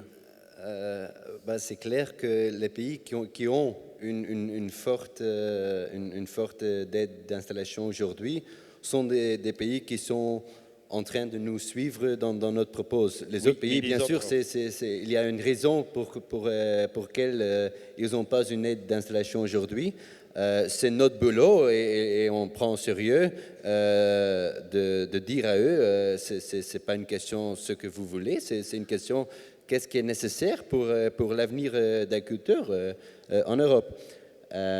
Parce qu'au final, Éric Andrieu, ça va se jouer entre États membres, donc il faudra qu'il y ait une majorité qui se dessine pour dire on oriente telle part significative des aides communautaires pour l'installation des jeunes. Oui. Oui, ce qui implique au préalable l'analyse des courbes démographiques et regarder à chacun des États où nous en sommes. Effectivement, est-ce qu'on veut pérenniser le secteur de l'économie et de l'agriculture? Ça passe par des actifs, hein, comme ils sont là, ici, plein dans la salle, quoi, et ailleurs. Mais si on n'est pas là pour, accompagner, provoquer, d'abord mettre un environnement, c'est un élément d'un tout. On est d'accord. Le tout, c'est que l'on donne, qu'on permette une agriculture viable, vivable sur les territoires. Et ça passe par un certain nombre d'éléments que nous sommes en train d'évoquer ici, donc on va le voir tout à l'heure, sur la volatilité, sur la question de la chaîne alimentaire, de la valorisation, des équilibres. Il y a un certain nombre d'éléments dont on connaît les enjeux et la nécessité. Mais si on veut renouveler les générations, apparemment, il semblerait que ça ne se fasse pas spontanément. Et quand on regarde les courbes démographiques et les problèmes de succession. Donc, une politique publique, si elle croit à une politique publique, elle se doit de poser un constat, de faire une analyse et de mettre en place des véritables politiques pour, si elle y croit, donc pallier à des manquements. Si dans certains États, il n'y a pas de problème de succession, et sur les modèles agricoles, il n'y a pas de problème. Peut-être qu'il faudra le laisser au libre choix. Mais je pense qu'aujourd'hui, la question, elle est posée avec prégnance, quoi. Ok. On va passer au troisième thème de notre débat, puis après on ira à la séance de questions. Les nouveaux systèmes assurantiels. L'idée, Vincent, ce serait de diminuer une partie des aides, par exemple directes, pour les transférer vers un soutien à une politique assurantielle. Je caricature, je résume bien? Non, vous ne résumez pas bien. La position que les JA français ont portée suite à une session PAC, alors on a largement parlé pendant ces 3 jours parce que le sujet du rapport d'orientation... Je ne suis pas resté jusqu'à la fin des débats. Oui, hier. donc le sujet du rapport d'orientation d'hier était la gestion des risques. Et c'est vrai qu'on souhaite une politique agricole, que la politique agricole de demain se saisisse de cette question de la gestion des risques. Elle s'en saisit déjà un petit peu, mais on doit aller plus loin. Nous, l'idée, c'est de se dire, on va petit à petit passer d'un système de paiement basé à l'hectare à un système de paiement basé sur l'actif agricole. Donc on garde une aide de base à l'actif agricole, et puis après on développe des outils, différents outils, un outil type contrat cyclique pour répondre à la volatilité des prix, des outils assurantiels pour ce qui concerne les crises climatiques, les crises sanitaires, le maintien et le renforcement d'un certain nombre d'aides couplées, conditionnées à la structuration des filières, c'est important pour nous, parce qu'on peut toujours distribuer des aides couplées, mais si derrière il n'y a pas une ambition forte de création de valeur au sein des filières, on ne va pas au bout du principe et on ne résout pas les problèmes structurels à long terme. Est-ce qu'il faut un soutien public pour rentrer dans ce système assurantiel? Ah oui, évidemment. Oui, je pense. On va bien prendre je pense que de si on veut, part, je sais bien qu'on essaie d'augmenter le budget de la PAC, mais on va bien prendre de l'argent quelque part. Je pense que oui, il faut absolument augmenter le budget de la PAC. On doit avoir cette ambition-là. Je sais que ça ne sera pas facile et ça peut-être beaucoup de gens rigolent quand on demande ça, mais finalement, c'est par rapport à ce qu'on disait aussi en introduction. C'est que l'Europe ne peut pas être le seul continent à diminuer son budget consacré à l'agriculture, alors que tous les autres le font. Et le font avec une certaine ambition. Et nous devons être aussi porter cette dynamique-là. Voilà. Après, il faut que les mécanismes assurantiels, les mécanismes contracycliques attirent aussi les agriculteurs, soient facilement accessibles, soient dynamiques, s'adaptent aussi aux changements qu'on peut avoir d'une année sur l'autre. Tout ça, ce sont des enjeux importants. C'est une réflexion qui est partagée en Italie et en Europe. Luca?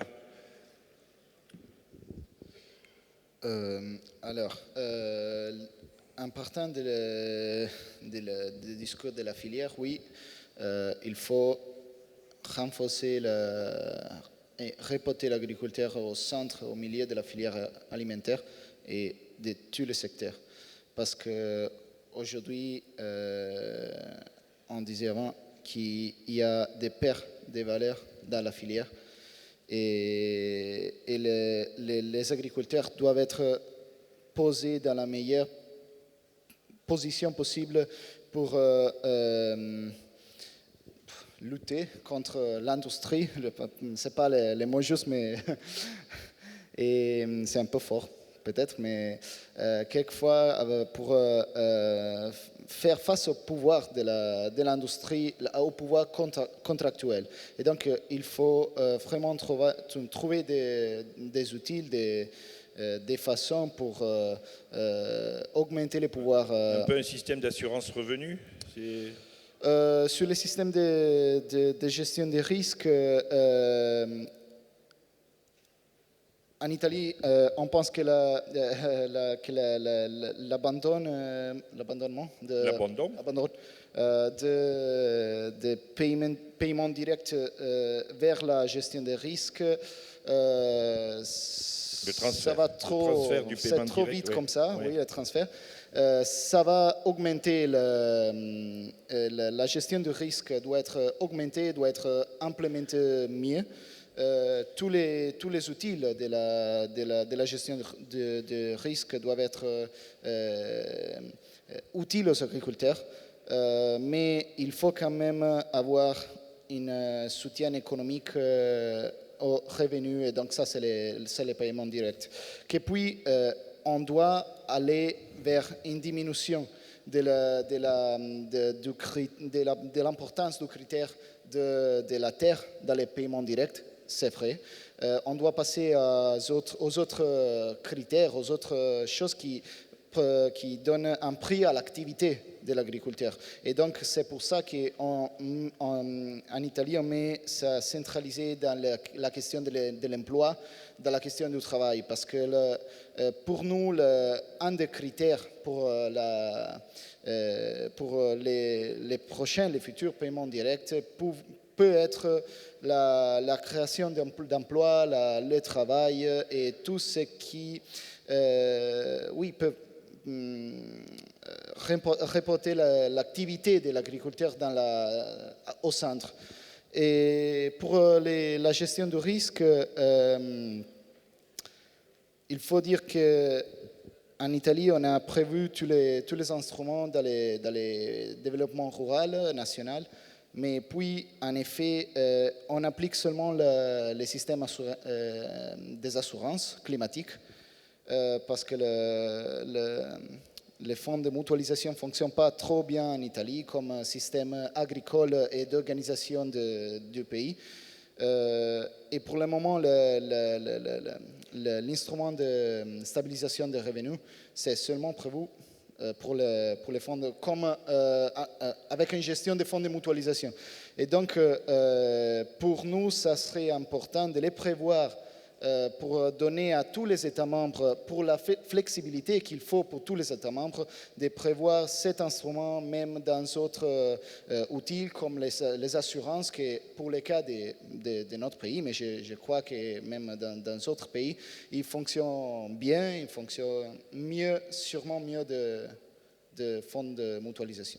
Merci. INS, ce sujet de la gestion des risques, de l'assurance, c'est quelque chose qui doit rester national ou qui doit monter au niveau communautaire et faire partie d'un chapitre à part entière d'une politique agricole commune? Non, bien sûr, c'est une idée qu'on est d'accord en Europe, bien sûr avec des divergences entre des différents membres. À CEJA, on a dit, comme on a dit, les 20% pour les générations, les renouvelants des générations, on dit aussi 50% pour les outils économiques, puis les gestions de risques, ça se tombe dans le groupe là.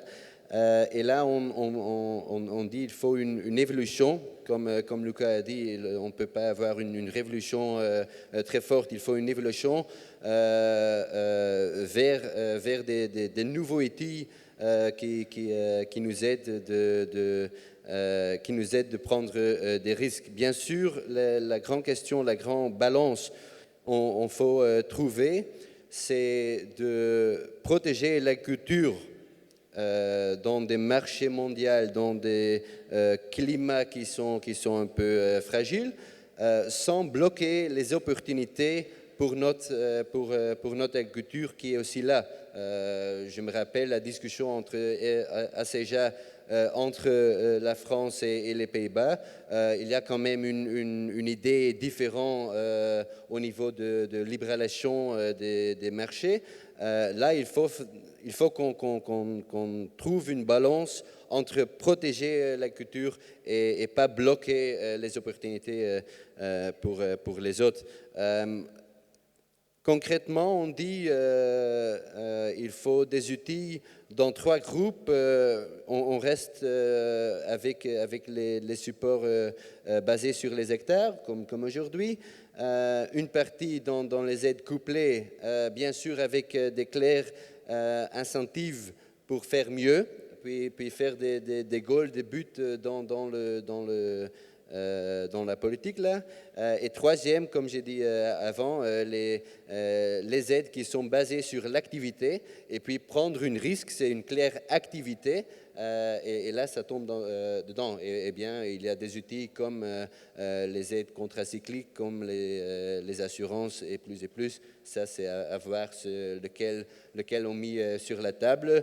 Il y a aussi la discussion, comme j'ai vu ici à GA hier. Est-ce qu'il faut rester sur une base volontaire ou il faut y aller sur une base obligatoire? C'est une discussion qui est aussi prévue chez nous. Et bon, j'espère qu'on peut aussi trouver une forte compromis à ce niveau-là. Arnaud Petit, cette question, elle est vue comment par les organisations membres du COPA? Alors, tout d'abord, je ferai un lien entre le panel précédent, enfin la discussion précédente et celle-ci sur l'installation. Pour moi, c'est très important. Bien sûr, il faut l'installation, mais il faut aussi dégager du revenu. Si, par exemple, dans le secteur ovin, il est très difficile d'installer, ce n'est pas une question uniquement des dotations, mais c'est une question de revenus agricoles. Donc, dans cela, ce que je veux dire, premier point, il faut absolument que les outils de régulation de marché de la PAC fonctionnent, les outils, les filets de sécurité. Aujourd'hui, on voit qu'on a un travail à faire là-dessus, puisqu'ils ne fonctionnent pas correctement. Deuxième aspect, dans la situation de marché actuelle, tout ce que l'on constate également, c'est que des agriculteurs aujourd'hui arbitrent plus sur des coûts de production que sur la gestion des risques. Je vois bien les producteurs en grande culture, s'ils sont en dessous de 6 tonnes hectares à peu près, leur priorité va être de gérer les coûts de production et pas nécessairement de gérer les risques. Donc je réponds un peu à cette question de obligatoire ou pas. Non, il semble que pour nos membres, la question serait plutôt volontaire parce qu'on va avoir des situations différentes. Et si on réduit les paiements directs, on va plutôt fragiliser ceux qui sont déjà en situation économique difficile. Donc ça, c'est le deuxième point. Et le troisième point que je voudrais souligner sur toute cette réflexion sur le système assurantiel, où on n'a pas encore une position affinée au sein du COPA-COGECA, il faut bien se rendre compte que le système assurantiel n'est pas une prime. Quand on a une prime, une aide de politique agricole commune, on remplit un modèle et puis on reçoit et on sait ce que l'on touche. Dans un système assurantiel, si votre revenu varie, alors effectivement, vous pourrez être couvert. Et c'est ce qui est arrivé l'année dernière aux producteurs laitiers américains qui ont souscrit une aide pour protéger leur marge brute, mais qui ne s'est pas déclenchée. Parce que le prix du lait a baissé, mais leur coût de production a également baissé. Donc leur revenu est resté relativement stable. Leur marge brute, puisque c'était une protection marge brute, est restée stable. Donc il faut aussi intégrer dans ce schéma. Et donc l'argent qu'ils avaient versé, qui avait été mis de côté pour reste dans les caisses, parce que là c'est l'État, c'est l'USDA, donc le ministère de l'Agriculture, qui a, je dirais, en caisse 80 millions d'euros pour ce système assurantiel, mais qui n'est pas ressorti vers le 80 millions de dollars, pardon, mais qui n'est pas ressorti vers les producteurs laitiers américains. Donc le système assurantiel n'est pas un système qui se déclenche automatiquement. On est bien d'accord que ce sera en fonction des conditions économiques.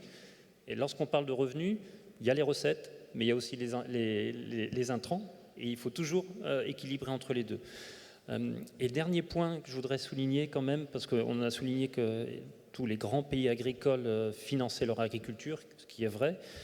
Mais je voudrais quand même attirer l'attention sur un petit événement quand même qui s'est passé avec la nouvelle administration américaine qui vient de sortir un budget à 10 ans et qui propose une baisse de 30% de son Farm Bill, de dépenses de son Farm Bill, et notamment, et surtout ça c'est qui m'interpelle aujourd'hui, c'est de plafonner la subvention au système assurantiel. Donc le système assurantiel n'est pas nécessairement un outil qui va permettre aussi, je dirais, de défendre un soutien agricole. Il faut faire attention. Alors on verra outre-Atlantique, le Congrès a aussi son mot à dire, hein. Ce n'est pas une application automatique, mais ça veut dire qu'effectivement, ces outils assurantiels, en termes de soutien public, sont assez gourmands et sont aussi questionnables par tous les contribuables. Éric Andrieu, quel est votre regard d'homme politique, de parlementaire sur cette question qui est stratégique, mais qui est aussi, on peut considérer que c'est de l'ordre du privé finalement. Comment vous vous situez par rapport à cela? Déjà, si on parle de régulation de marché, ça m'amène à la réflexion suivante, c'est que le marché tout seul ne régule pas tout. Je dis ça parce que lorsqu'on a voté la dernière réforme de la PAC, si vous voulez, on était un petit peu dans cette réflexion-là. Bon, on ne va pas revenir aux années 92, etc. Mais donc, c'est quand même, il faut poser des actes et des réflexions au regard d'une réalité. Donc, et que ça signifie que l'approche dogmatique, je pense qu'il faut s'en extraire dans ces moments-là. Et dans tous les cas, pour ceux qui ont de la régulation en devenir, vous parlez, c'est du ressort du privé. Moi, je n'ai pas du tout d'approche dogmatique. Je suis plutôt favorable à une combinaison d'outils, si vous voulez. Parce que le dogme du tout assurantiel, aujourd'hui, je suis très sceptique, pour tout dire. Comme le dogme du tout contracyclique, je pense que ce ne sera pas adapté à l'état de la situation. Donc, je crois qu'il faut savoir raison garder. D'ailleurs, poser un acte en matière de régulation, elle est nécessaire. C'est déjà un grand pas que nous sommes en train de faire collectivement et toutes approches confondues. De dire effectivement qu'il faut combiner les outils, je pense que c'est là-dessus qu'il faut que nous avancions collectivement.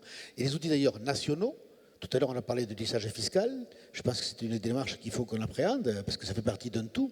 Donc on parle de la réflexion sur les charges aujourd'hui, ce n'est pas une question mineure. Je pense qu'il faut qu'on l'aborde dans la future réforme de la PAC. Et ensuite aller, je dirais, jusqu'au contrat cyclique pour partie et aller sur un volet assurantiel, je dirais, plus ciblé. Donc, et jusqu'à des outils de maîtrise des volumes. Donc on l'a vu aujourd'hui sur le lait. Et je pense que c'est l'ensemble des outils qu'il faut que l'on mette bout à bout et que l'on essaie de faire avancer donc, de concert. Parce que je ne crois pas qu'une seule approche, telle qu'on l'entend ici ou là, sur le volet assurantiel, voilà, le tout assurantiel va tout régler. Sincèrement, je suis plutôt sceptique sur cette approche-là, et ça mérite dans tous les cas réflexion, parce qu'au bout du bout, c'est l'agriculteur qui en sera donc ou le victime ou le bénéficiaire. Et quant à l'équilibre passé d'un modèle à un autre, on parle des bébés, donc je pense qu'il faut aussi parler plutôt d'évolution que de révolution. Ça a été dit donc c'est très sagement par les jeunes agriculteurs, et je pense qu'il faut là aussi savoir raison garder. Je pense qu'effectivement on voit bien que comment dire, l'approche du découplage n'est pas une approche, c'est pas l'idéal absolu. Donc, je pense qu'il faut tendre vers une diminution de ces volumes-là. On voit bien que le couplage, il faut qu'on l'évalue précisément, parce que je crois qu'il est important et nécessaire, mais avec certaines conditions, certaines exigences par rapport au couplage. Donc, on voit bien que ces outils-là, ils n'ont d'intérêt que dès lors qu'ils sont pris dans leur globalité et dans leur complémentarité. Voilà, je crois que c'est là-dessus qu'il faut que nous engagions la réflexion dans les mois à venir. Sur la question assurance obligatoire ou assurance volontaire, vous penchez de quel côté? Je serais plutôt du côté de l'assurance volontaire, pour tout dire. Donc, mais ça mérite que l'on analyse la chose précisément. Là aussi, il faut qu'on fasse attention au lobby assurantiel, pour être précis, donc, parce que certains, dans nos débats, si vous voulez, aujourd'hui au sein du Parlement, seraient enclins à transférer finalement comment dire, des volumes d'argent public, on va dire ça comme ça, donc vers le système assurantiel. Ça, par contre, c'est un point majeur sur lequel je ne peux pas être d'accord, voilà, donc sur lequel je pense qu'il faut que l'on s'interroge. Au moment où on demande de relégitimer la politique agricole commune, je pense qu'il ne serait pas bienvenu, me semble-t-il, que de faire un transfert d'argent public, c'est issu de l'impôt des 500 millions donc des citoyens européens, vers un système privé assurantiel, parce qu'il ne faut pas qu'on se trompe d'orientation, d'affectation dans l'argent public. Autrement, je pense que le résultat serait pire que l'objectif qu'on se fixe aujourd'hui. Il faut qu'on soit conscient de la dimension du citoyen et du contribuable européen également. Vincent, c'est une vraie question. On parle de fonds publics, donc est-ce qu'on peut transférer des fonds publics vers un système qui serait privé et facultatif finalement, ou est-ce que s'il y a argent public, il faut que l'assurance soit obligatoire? Alors sur l'obligation, on a débattu longuement hier soir sur ce sujet-là. Nous, on considère que les outils, s'ils sont performants, c'est une incitation à contracter des outils assurantiels, et donc l'obligation n'est pas nécessaire. C'est la position qui est ressortie hier soir. Je pense que si je me trompe, le Congrès me le dira très vite. En tout cas,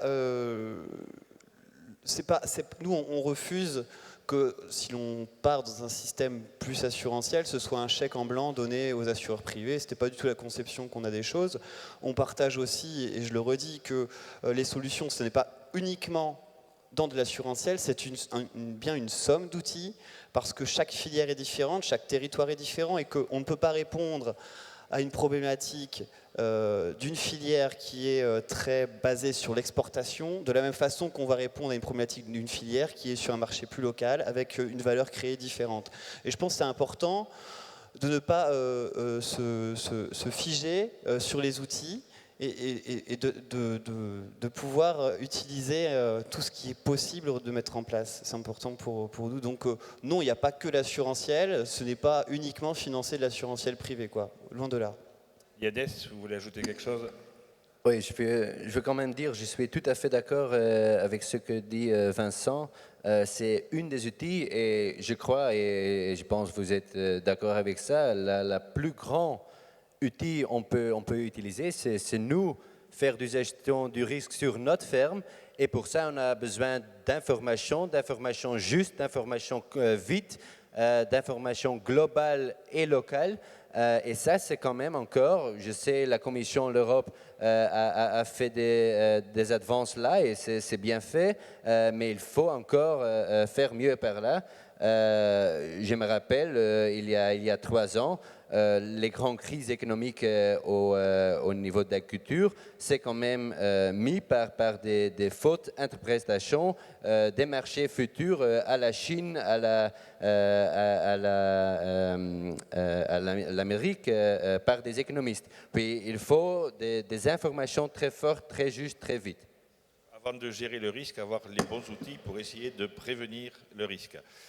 Il nous reste une petite trentaine de minutes de discussion, donc on peut vous donner la parole si vous avez des questions. Vous devez partir à midi, donc s'il y a des questions précises pour Éric Andrieu, on peut commencer avec lui. Alors je ne vois rien, évidemment. Il y a quelqu'un qui... Ah voilà. Alors je crois que monsieur Angeon, vous vous présentez pour nos invités, s'il vous plaît, et puis pour moi aussi d'ailleurs. Oui, ça marche. Oui. Bon, Benoît Vaillant des Hauts-de-France, donc bienvenue chez nous. Monsieur le député, on entend dire que la Commission ou le Parlement européen travaille sur la courbure de la banane ou à homogénéiser la recette du Nutella partout dans l'Union européenne. Je voulais savoir ce qu'il en était de votre calendrier sur la réforme de la PAC et où est-ce que vous en étiez et savoir si ce sera...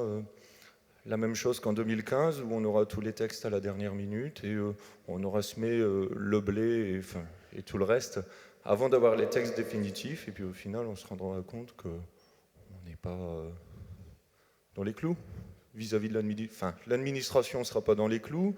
On va se rendre compte qu'il fallait mettre des là où il n'y en avait pas. On se rendra compte qu'il faudra répertorier des choses qui n'étaient pas nécessaires avant. Voilà, je voulais savoir où est-ce que vous en étiez dans le calendrier. Le calendrier, et puis finalement, est-ce qu'une nouvelle PAC doit s'appliquer à la campagne en cours ou c'est quand même pas mieux d'attendre que les gens aient le temps de s'adapter? Ce n'est pas tout à fait la question. La question sur le calendrier, c'est de dire aujourd'hui très concrètement. D'abord, il faut que je le redis, donc la PAC va s'élaborer à nouveau dans un cadre de co-législation. Ce sera la seconde fois. C'est-à-dire que c'est qu'il y a le Conseil qui légifère et le Parlement qui légifère. Donc on travaille donc les deux assemblées donc ensemble pour élaborer le texte de la PAC. Mais on l'élabore sur un projet de texte martyr qui est formalisé par la Commission européenne. Donc le calendrier commence là. La Commission européenne a lancé une consultation à laquelle je suppose vous avez répondu, donc entre le 2 février et le 2 mai, je crois que c'est ça, donc, et donc elle rendra donc la communication sur cette consultation-là qu'elle a conduite à l'échelle communautaire au mois de décembre. Et nous, le Parlement européen, de façon formelle, là on y travaille de façon formelle, on a commencé déjà à travailler en commettant un certain nombre de rapports d'initiative pour donner des éléments d'analyse de la PAC actuelle et donc d'orientation en devenir. On a parlé de régulation, j'ai parlé de la PAC et de l'emploi, j'ai parlé de la filière laitière. Bon, on peut citer un certain nombre de rapports qu'a commis le Parlement européen pour donner des éléments d'orientation dans la future réforme de la politique agricole commune, avec l'espoir que la Commission s'en saisisse, mais c'est la Commission européenne qui va produire le premier texte sur lequel nous allons nous appuyer. À partir du texte de projet législatif que va commettre la Commission, c'est là où je nous engage collectivement à s'impliquer dans les travaux, n'attendez pas la fin du texte, et ça c'est d'une responsabilité partagée. Donc là, en tant qu'un de vos 751 députés français, je vous incite... Européens, pardon. Oui, français... oui, européens, pardon. 74 Français qui siégeons au Parlement européen.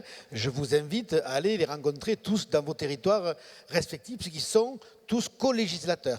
Voilà, et pas que ceux qui sont dans la Comagri. Ça, c'est une petite parenthèse, mais c'est important de le redire, parce que tout le monde n'a pas mesuré que vos parlementaires français qui siègent au Parlement européen sont aujourd'hui co-législateurs, c'est qu'ils participent à l'élaboration de la loi. Et je reviens sur mon calendrier. Dès lors que le texte de loi a été produit par la Commission, il est transmis au Parlement et au Conseil, et nous, je fais ça schématiquement, et je m'en excuse pour les experts, mais pour que tout le monde colle au propos, c'est-à-dire nous allons travailler par voie d'amendement sur le contenu du texte. Dans le contenu du texte de la Commission, même si nous avons des experts parfaits à la Commission européenne, et de mon point de vue, loin d'être parfait, comme à chaque fois, et c'est bien le but du jeu, il nous appartient à nous collectivement de l'amender et par voie d'amendement de le faire correspondre au plus près aux exigences du secteur, finalement, dans l'ensemble des 28 États membres. Donc, le calendrier va être celui-là, avec un objectif d'aboutissement, mais nous l'avons évoqué en début d'échange, qui est celui de 2020,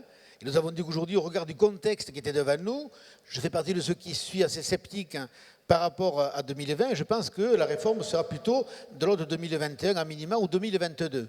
Mais le travail est déjà engagé aujourd'hui. Et que n'attendez pas que les textes soient aboutis pour vous dire, mais ça ne correspond pas donc, à ce que j'attendais. Il faut que vous, dans vos secteurs respectifs, par vos organisations, donc, mais elles le font, vos responsables dans tous les cas le font, à mon égard, vous nous saisissiez, vous participiez à la co-construction de la PAC en devenir. Le trait est déjà parti, même s'il arrivera plus tard, mais il est déjà parti, donc il ne faut pas le louper. J'ai une question ici. Oui. Après là-haut. Oui. Oui, Charles Garlet, des JAP de Loire. On parle Europe, on parle PAC. L'Italie a quand même dit qu'elle n'a pas d'imposition sur l'argent qu'elle touche de la PAC. Elle n'a pas, pardon? Elle n'a pas d'imposition sur l'argent qu'elle touche de la PAC. Peut-être faire déjà un système fiscal au niveau de l'argent qu'on touche de la PAC avant peut-être de faire une PAC forte. Parce que la perception de nos exploitations quand on touche l'argent n'est pas la même.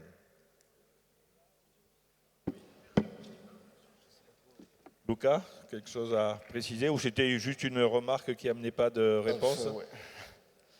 Je ne sais pas, c'est une question que, si j'ai bien compris la question, c'est de parler d'harmonisation fiscale à niveau européen, mais c'est une thématique qui c'est un peu trop compliqué pour moi à répondre, je suis très sincère, et ce n'est pas une question qui touche seulement l'agriculture, touche tous les secteurs économiques et toute la société européenne.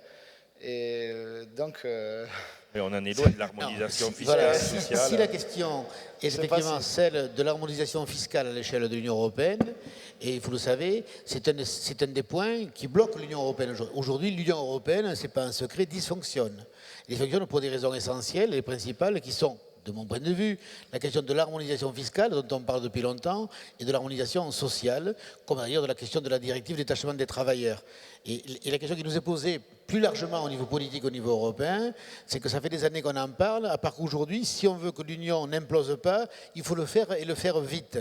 D'où l'idée, si vous voulez, donc poussée par certains chefs d'État, de faire une union à plusieurs niveaux, à plusieurs vitesses, ce à quoi j'adhère pour tout dire, parce qu'il semble que moi, avec mes quelques années de pratique au Parlement européen, lorsque je regarde les systèmes fiscaux ou les systèmes sociaux à l'échelle des 28, à l'évidence, il semble qu'à l'échelle des 28, régler ce problème d'harmonisation dans un temps court, ça paraît complexe.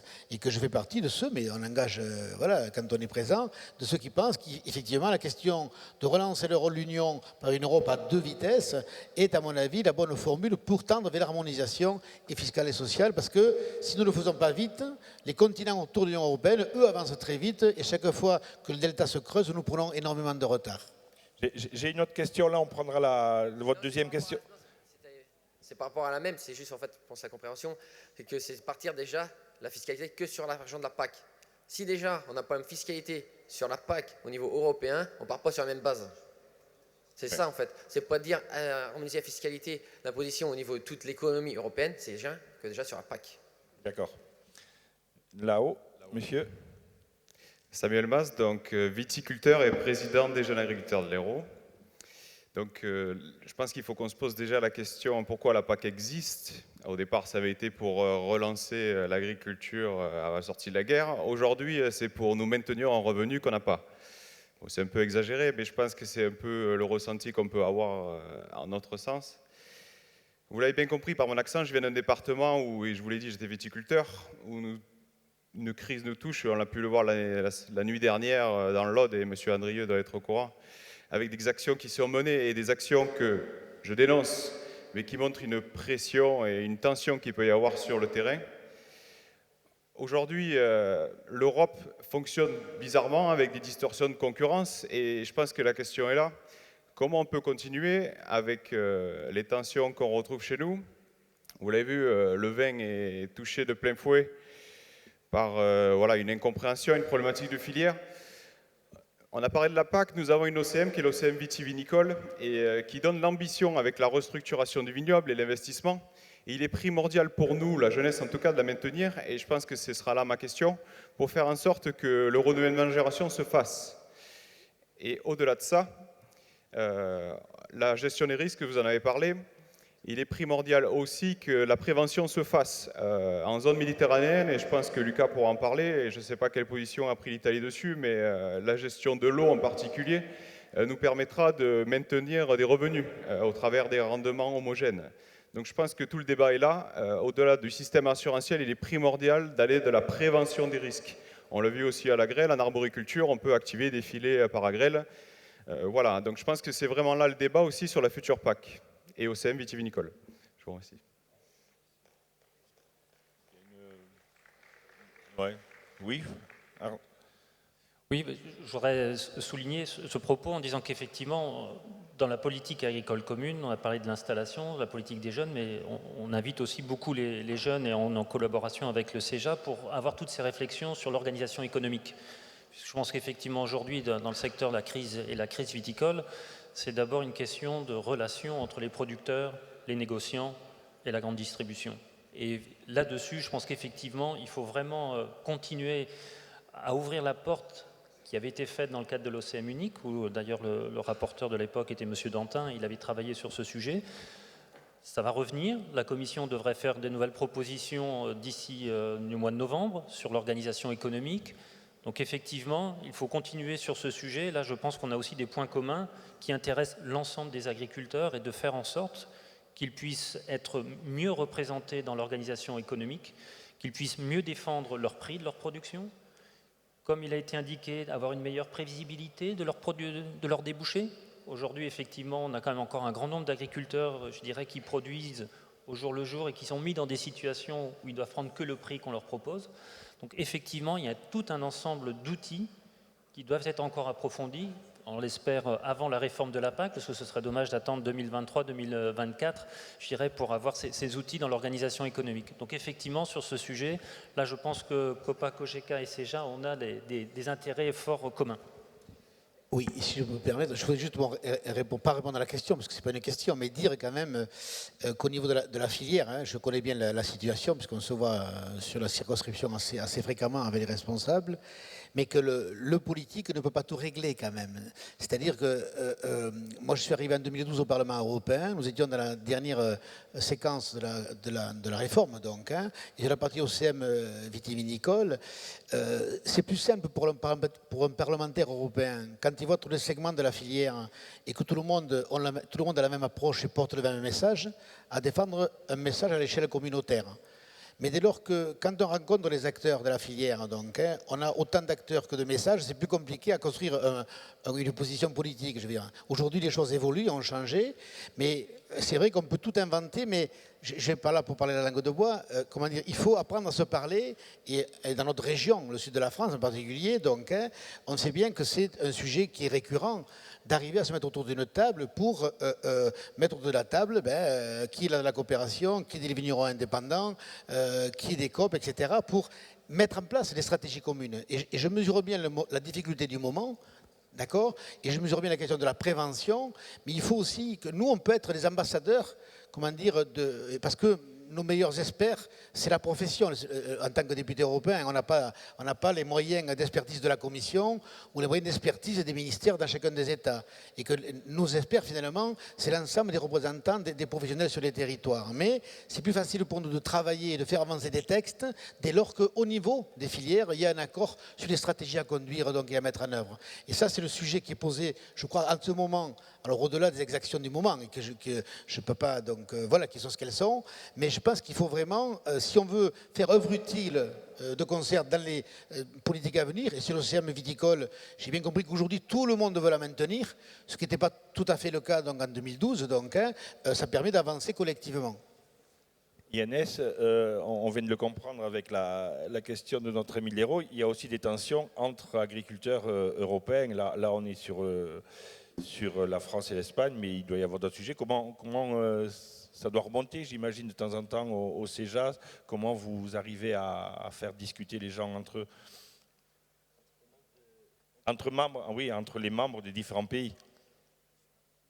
Oui, bien sûr, il y a des grandes différences entre les membres, mais bon, je vois la même chose ici dans la salle. Il y a quand même des différences entre des jeunes agriculteurs français aussi. C'est clair, tout le monde voit le but qu'il faut avancer tout le monde, pour gagner chacun. Puis ça se dit, bien sûr, on est tous, je dis tous, oui. Je veux dire tous, on est tous d'accord qu'une forte compromis, ça aide tout le monde.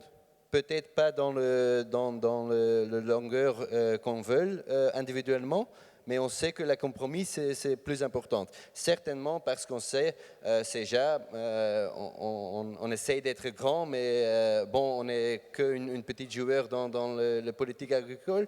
On sait il faut quand même une voix pour être assez fort, d'être là à côté de Copa-Cogeca chez les institutions européennes.